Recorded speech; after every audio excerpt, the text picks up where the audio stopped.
Master minds commerce చదవాలనుకునే 10th inter విద్యార్థుల తొలి ఎంపిక. అమరావతి మహిళలపై అనుచిత వ్యాఖ్యల వ్యవహారంలో సీనియర్ జర్నలిస్టు కొమ్మినేని శ్రీనివాసరావుని అరెస్ట్ చేశారు. అయితే ఫిర్యాదు ఏంటి, ఏ ఏ అంశాల కింద, ఏ ఏ సెక్షన్ల కింద కేసు బుక్ చేశారు ఒకసారి విశ్లేషిద్దాం. ఇది ఎఫ్ఐఆర్ కాపీ. కొమ్మినేని శ్రీనివాసరావుని అరెస్ట్ చేయడానికి సంబంధించి పోలీస్ అధికారులు కేసు నమోదు చేసినటువంటి అంశం, కానీ దానిలో ఏ ఏ సెక్షన్స్ ఉంటాయి ఇక్కడ చూస్తే క్లియర్గా ఇందులో మెన్షన్ చేశారు. అలానే ఫిర్యాదు ఎవరు చేశారు ఆ డేటా కూడా ఇందులోనే ఉంది. మొత్తం సెక్షన్స్ ఇక్కడ నంబర్స్ కనిపిస్తున్నాయి. సెక్షన్ 79, 196 ఆఫ్ 1, 353 ఆఫ్ 2, అలానే 299, 356 ఆఫ్ 2, 61 ఆఫ్ 1 బిఎన్ఎస్. ఇవన్నీ కూడా బిఎన్ఎస్కి సంబంధించినటువంటి సెక్షన్లు. ఇది 67 ఐటీ యాక్ట్ 2000, 2008 ఇది ఐటీ యాక్ట్ కిందకు వచ్చేది. అలానే 3 of 1 you SC ST protection act ఇది. సో ఈ సెక్షన్ల మీద కింద కొమ్మినేని శ్రీనివాసరావు మీద కేసు నమోదైంది. ఈ కేసు కూడా నిన్న తుళ్ళూరులో ఇది రిజిస్టర్ అయింది, ఈ ఎఫ్ఐఆర్. సో ఇది తుళ్ళూరు అంటే అమరావతి రాజధాని, గుంటూరు జిల్లా తుళ్ళూరు రాజధాని కోర్ ఏరియా అనమాట. సో ఆ ప్రాంతానికి చెందినటువంటి వాళ్ళు ఇచ్చినటువంటి ఫిర్యాదు మీద ఈ కేసు నమోదైంది. ఒకసారి చూద్దాం ఫిర్యాదులో ఏమి ఇచ్చారు, ఏ అంశాలని మెన్షన్ చేశారు. కొమ్మినేని శ్రీనివాసరావు గారి మీద కంప్లైంట్ ఇచ్చినటువంటి వాళ్ళ పేరు Kambampati Sireesha. So daughter of father or husband అని ఉంది. సో మాదిగ సామాజిక వర్గం. కేసుకి సంబంధించిన వివరాలు, ఏమేమి అంశాలు కంప్లైంట్ చేశారు. ఇందులో 2 సీరియల్ నెంబర్ 1 వివిఆర్ కృష్ణరాజు ఎవరైతే కామెంట్స్ చేశారో ఆయనకు సంబంధించినటువంటి వివరాలు కొన్ని బ్లాంక్లు ఉన్నాయి. రెండోది కొమ్మినేని శ్రీనివాసరావు సీరియల్ నెంబర్ 2, 3లో చూస్తే సాక్షి టీవీ మేనేజ్మెంట్. ఈ మూడింటి మీద కంప్లైంట్ ఇచ్చారు. దీనికి సంబంధించినటువంటి కంప్లైంట్ వివరాలు కూడా ఇందులో ఉన్నాయి. ఆ కంప్లైంట్కి సంబంధించిన అంశాలను ఒకసారి చూద్దాం. ఇది పోలీసులు డేటా కోసం రాసుకున్నటువంటి అంశం. కంప్లైంట్ని చూస్తే తుళ్ళూరు పోలీస్ స్టేషన్ వారికి కంబంపాటి శిరీష వైఫ్ ఆఫ్ వెంకటేశ్వరరావు, రాయపూడి గ్రామం, తుళ్ళూరు మండలం, గుంటూరు జిల్లా నుంచి రాసినటువంటి ఫిర్యాదు ఇది. నేను రాయపూడి గ్రామానికి చెందిన మాదిగ కులస్తురాలిని. నేను అమరావతి రాజధాని దళిత రైతు జేఏసీ నాయకురాలిని.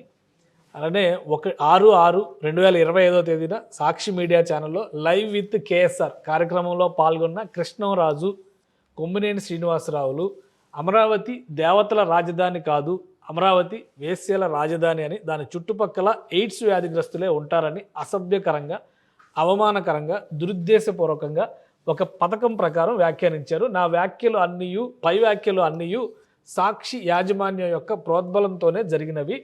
పై సంఘటనే కాకుండా ఇంతకు ముందు కూడా సుమారు 10 సంవత్సరాల నుంచి సాక్షి పత్రిక, సాక్షి ఛానలు రాజధాని అమరావతిపై కక్ష కట్టి ఒక పథకం ప్రకారం అమరావతి అభివృద్ధిని ఏదో విధంగా ఆటంకపరచాలనే దురుద్దేశంతో సాక్షి పత్రికలో, ఛానల్లో వివిధ వ్యక్తులకు డబ్బులు ఇచ్చి టీవీ డిబేట్లకు తీసుకుని వచ్చి రాజధాని అమరావతిపై విషం చిమ్మించడం జరుగుతున్నది. ఈ క్రమంలో భాగంగా ఒకసారి రాజధాని నందు ఇన్సైడర్ ట్రేడింగ్ జరిగిందని ఒక దుష్ప్రచారం, ఇది రాజధాని కాదు శ్మశాన వాటిక అని మరొకసారి, ఇది రాజధాని కాదు ఎడారని ఇంకోసారి, చిన్న వర్షానికి కూడా మునిగిపోతుందని ముంపు ప్రాంతమని సాక్షి ఛానల్లో ఒక పథకం ప్రకారం రాజధానిపై దుష్ప్రచారం చేస్తున్నారు. అలానే దీనిలో ఇంకొన్ని అంశాలు ఏం మెన్షన్ చేశారో ఒకసారి చూద్దాము.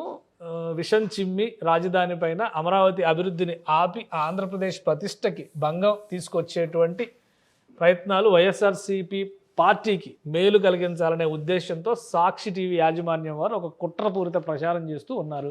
అదేవిధంగా రాష్ట్ర ప్రభుత్వ బడ్జెట్ అంతగా అమరావతికే ఖర్చు చేస్తున్నారు, మిగిలిన ప్రాంతాల్లో కట్టే పన్నులు ఇక్కడే ఖర్చు చేస్తున్నారని, ప్రాంతాల మధ్య చిచ్చు పెట్టే విధంగా ఇందులో చాలా అంశాలను మెన్షన్ చేస్తూ వచ్చారు. ఓన్లీ డిబేట్కే పరిమితం కాకుండా సాక్షి టీవీలో డిబేట్లు పెట్టి అమరావతి అభివృద్ధిని ఆటంకపరుస్తూ రాష్ట్ర ప్రతిష్టకు భంగం కలిగిస్తున్నారు. అలాగే అమరావతిని నాశనం చేసే ఉద్దేశంతో 3 రాజధానులు అయితే మంచిదని, ఉత్తరాంధ్ర, రాయలసీమ, ఆంధ్ర ప్రాంతాల మధ్య ప్రాంతీయ విభేదాలు వచ్చే విధంగా విష ప్రచారానికి సాక్షి టీవీ ఛానల్లో ప్రచారం చేస్తూనే ఉన్నారు. కావున గత 10 సంవత్సరాల నుంచి అమరావతి రాజధానిపై విషం కక్కుతూ కులాల మధ్య, ప్రాంతాల మధ్య, వర్గాల మధ్య, మతాల మధ్య విద్వేషాలు రెచ్చగొట్టే ప్రచారాలు చేస్తూ చివరికి అమరావతి రాజధానిని వేశ్యల రాజధాని అని ప్రచారం చేసి అమరావతిలో ఉన్న మహిళలు, ముఖ్యంగా దళిత మహిళలను వేశ్యలుగా అభివర్ణించినందున, దానికి తీవ్ర అవమానానికి, మనస్తాపానికి గురైనందున సాక్షి టీవీ ఛానల్ నందు డిబేట్లో పాల్గొన్న అగ్రకులస్తులైన కృష్ణరాజు, కొమ్మినేని శ్రీనివాసరావు మరియు డిబేట్ను ప్రోత్సహించిన సాక్షి యాజమాన్యంపై ఎస్సీ ఎస్టీ అట్రాసిటీస్ యాక్ట్ ప్రకారం, ఐటీ యాక్ట్ ప్రకారం,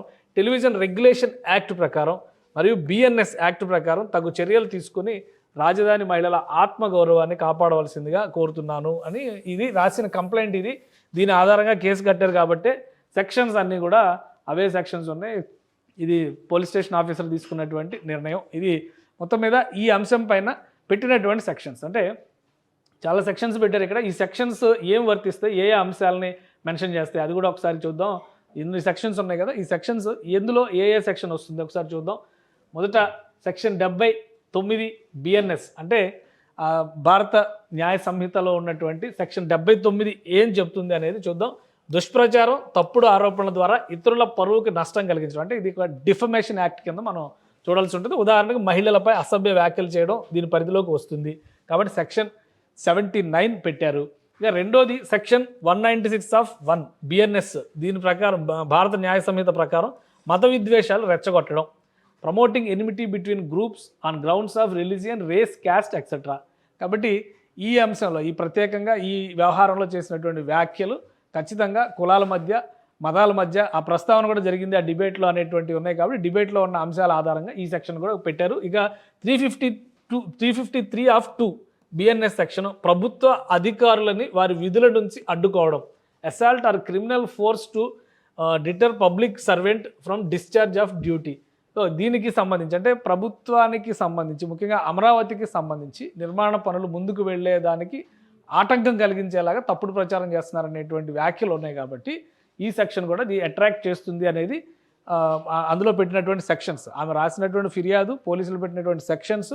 సో లీగల్గా ఆ సెక్షన్స్ ఏం చెప్తున్నాయి ఇది మాత్రం మనం అనాలిసిస్ చేస్తున్నాం. ఇప్పుడు 299 ఆఫ్ బిఎన్ఎస్ ఇది ఏం చెప్తుంది, అనుమానాస్పద వధ ఉద్దేశంతో culpable homicide not amounting to murder, అంటే ఉద్దేశపూరితంగా దానికి సంబంధించినటువంటి దాన్ని తప్పుడు ప్రచారంతో ఇబ్బంది పడ్డం, అంటే ఇది ఒక తీవ్రమైన సెక్షన్. ఇందులో ఎవరైనా ప్రేరణతో మానసిక హింస లేదా తీవ్ర మానసిక దుస్థితికి నెట్టే ప్రకటనలు చేస్తే ఇది వర్తించవచ్చు.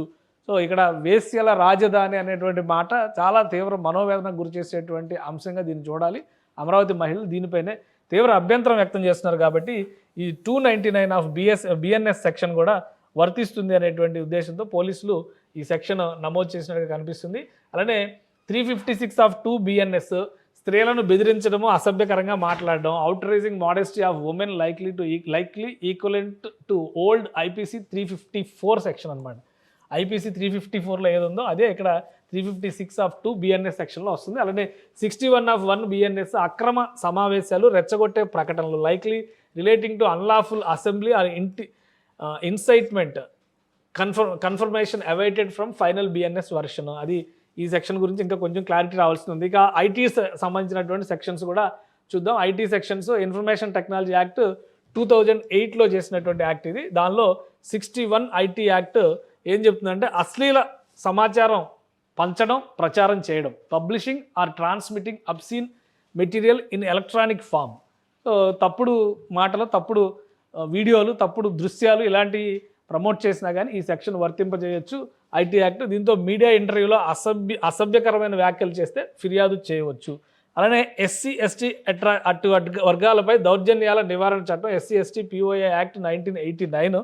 దీనిలో ఏంటంటే సెక్షన్ 3(1)(u) ఇది ఏం చెప్తుందంటే ఎస్సీ ఎస్టీ సభ్యులను వారి కులం ఆధారంగా అవమానించేలా మాట్లాడడం, పరువు నష్టం కలిగించడం, ఇది కుల వివక్ష వ్యాఖ్యలు చేసినప్పుడు వర్తిస్తుంది. సో ఇందులో ఈ అంశాలన్నింటిని కూడా మెన్షన్ చేశారు. ఈ ఎస్సీ ఎస్టీకి సంబంధించినటువంటి చట్టాన్ని కూడా అమలు చేయడానికి దీనిలో ఈ ఎఫ్ఐఆర్లో నమోదు చేశారు కాబట్టి ఈ సెక్షన్ కూడా ఉంది కాబట్టి వీటన్నిటిని ఈ సెక్షన్స్ అన్నీ కూడా ఇందులో కొన్ని నాన్ బెయిలబుల్ సెక్షన్స్, ముఖ్యంగా SC ST section non bailable sections కాబట్టి నేరుగా అరెస్ట్ చేశారు. నాన్ బెయిలబుల్ అరెస్టులు చేసినప్పుడు ఏం జరుగుతుందంటే వీళ్ళు ముందస్తు బెయిల్కి అసలు స్కోప్ ఉండదు. తర్వాత బెయిల్ రావడానికి కూడా కనీసం 90 రోజుల పాటు లోపలే ఉండాల్సినటువంటి పరిస్థితి ఉండదు. 90 రోజుల వరకు బెయిల్కి అప్లై చేసేటువంటి అవకాశాలు కూడా ఉండకపోవచ్చు. సో ఇందులో చాలా ఫ్యాక్టర్స్ ఉన్నాయి. ఎందుకు ఈ దురుద్దేశపూరిత వ్యాఖ్యలు చేశారు, అమరావతి పైన ఈ బురద జల్లేటువంటి కుట్ర ఎందుకు జరుగుతుంది, కుట్ర వెనక ఎవరున్నారు, వీళ్ళందరి డేటా కూడా లాగేటువంటి ప్రయత్నం జరుగుతుంది. మొదటి అరెస్టుగా కొమ్మినేని శ్రీనివాసరావు, జర్నలిస్ట్ కొమ్మినేని శ్రీనివాసరావు అరెస్టును చూడాలి. కృష్ణంరాజు తన ఇంటికి తాళం వేసి పరారీలో ఉన్నారనేది సమాచారం.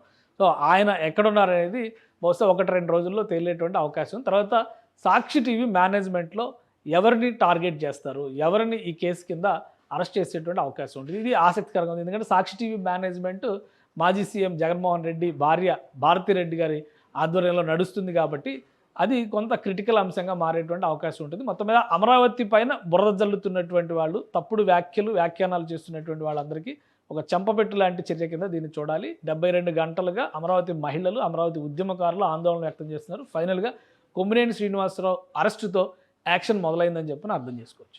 సుమన్ టీవీలో మీ పర్సనల్ అండ్ బిజినెస్ ప్రమోషన్స్ కోసం కింది నెంబర్కి కాంటాక్ట్ చేయండి.